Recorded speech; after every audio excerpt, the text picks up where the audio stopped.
ഈ ഒരു ഒരു ഒരു ഇൻഫർമേഷൻ ഓവർഫ്ലോയിങ് ആണ്, ഒരുപാട് കോമ്പറ്റീഷൻ ഉണ്ട്.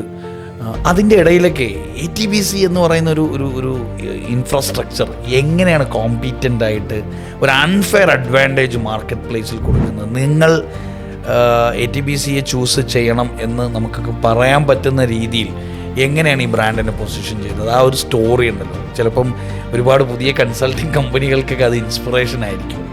സത്യത്തിൽ ഞങ്ങളെ പൊസിഷൻ ചെയ്തിട്ടില്ല എന്നുള്ളതാണ്. ഇൻറ്റൻഷനലി ചെയ്തിട്ടില്ല. ഞങ്ങൾക്ക് വന്ന ക്ലയൻസ് എല്ലാം 2 സോഴ്സ് നിന്നായിരുന്നു. ഒന്നുകിൽ ഞങ്ങളെ ക്ലയൻസ് റെഫർ ചെയ്തത്, this guy is good, this team is good എന്നുള്ള രൂപത്തിൽ ഞങ്ങൾ റെഫർ ചെയ്തിട്ട് വരുന്നതാണ്.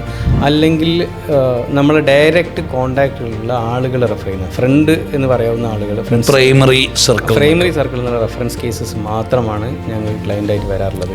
ഓപ്പൺ മാർക്കറ്റ് ഇപ്പം നിങ്ങൾ ഗൂഗിളിൽ പോയിട്ട് best business consultant in Kerala search ചെയ്ത് കഴിഞ്ഞാൽ ഞങ്ങളെ പേരാണ് നമ്പർ 1 വരിക. പക്ഷേ ഞങ്ങൾക്ക് ഓപ്പൺ മാർക്കറ്റിൽ നിന്ന് വരുന്ന ക്ലയൻസ് എനിക്ക് തോന്നുന്നു ഒരു 10% ഒക്കെ ഉണ്ടാവുള്ളൂ. ബാക്കിയൊക്കെ നമ്മളുടെ ഈ ഒരു പ്രൈമറി സർക്കിൾ റെഫറൻസുകൾ മാത്രമാണ് വരാറുള്ളത്. പിന്നെ ചിലപ്പോഴൊക്കെ നമ്മളൊരു കപ്പാസിറ്റി ലിമിറ്റേഷനുണ്ട്. നമുക്ക് ഒരുപാട് ക്ലയൻസിനെ എടുക്കുന്നതിനുള്ള ലിമിറ്റേഷൻസ് നമുക്ക് ഇപ്പം നമുക്കൊരു ഒരു പ്രിയം ആൾക്കാർക്കുള്ളത് നമ്മൾ ക്വാളിറ്റിയിൽ കാര്യങ്ങൾ ചെയ്യുന്നതുകൊണ്ടാണ്. പക്ഷെ നമ്മളിതിനെ വലുതാക്കാൻ നിൽക്കുന്ന സമയത്ത് ആ പ്രിയം കുറയുമ്പോൾ നമ്മളെ ബിസിനസ് തന്നെയാണ് പോവുക. അങ്ങനെ ഒരു പ്രശ്നം കൂടെ അതിലുണ്ടല്ലോ. ഇതൊരു ക്വാണ്ടിറ്റേറ്റീവ് ബിസിനസ് അല്ല, ക്വാളിറ്റേറ്റീവ്. ഞാൻ പറയുന്ന എല്ലാ ബിസിനസ്സുകളും അങ്ങനെ. ATBC, profit with purpose, prosperity for all.